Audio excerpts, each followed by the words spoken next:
Bonjour à tous, dans cette vidéo, nous allons vous montrer comment encoder des entrées dans Saga 5 en nous basant sur deux exemples, une dépense et une avance. Commençons par la dépense. Imaginez que vous êtes au Burundi au mois de janvier et que vous payez une facture pour 500 clous qui ont servi à la réhabilitation de l'Opidi à Gitega. La date de la facture est le 15 janvier 2015. Tout d'abord, cliquez sur le livre vert. Choisissez ensuite le mois d'encodage.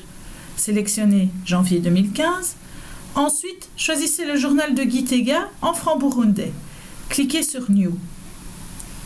La première chose à encoder sera la date de la facture, c'est-à-dire le 15 janvier 2015. En utilisant le menu déroulant, choisissez le code comptable correspondant. Dans ce cas, il s'agit du code 61 000.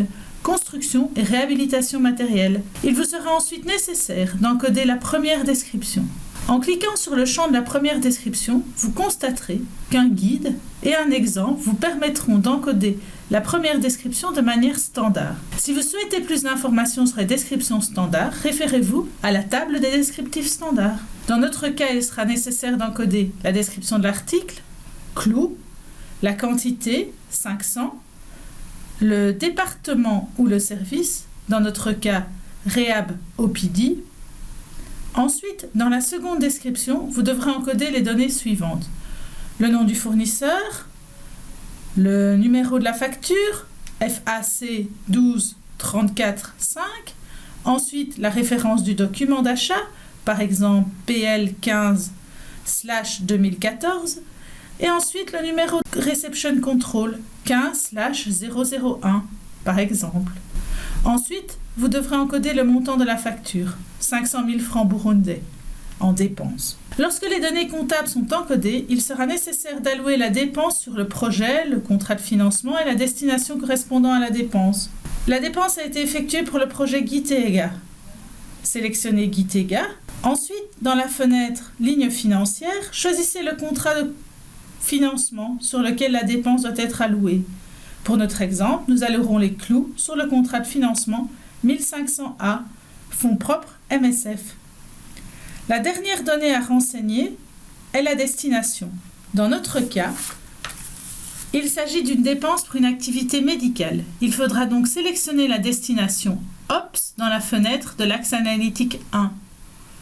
Lorsque toutes les données ont été encodées, il vous faudra cliquer sur Valider, fermer pour sauvegarder l'entrée dans Saga. Ensuite, cliquez sur Oui pour enregistrer une nouvelle entrée. Dans notre cas, nous devons encoder une enveloppe sécu pour le nouveau coordinateur terrain du projet Gitega.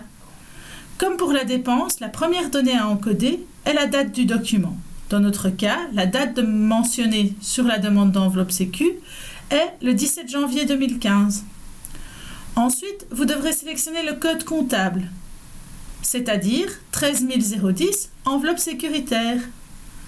Ensuite, en cliquant sur le champ de la première description, vous verrez un guide et un exemple apparaître pour vous permettre d'encoder l'enveloppe sécu de manière standardisée. Dans notre cas, ENV, Sécu, Cotter, Gitega. Ensuite, pour une avance, il est nécessaire de renseigner le code tiers de l'expatrié.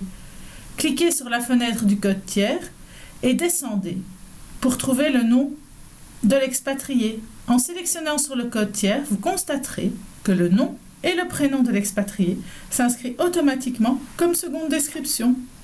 La dernière chose à encoder est le montant donné comme enveloppe sécuritaire, dans notre cas 5 000 francs burundais. L'encodage en Saga n'a plus de secret pour vous. Merci de votre attention, chers collègues, et bon courage!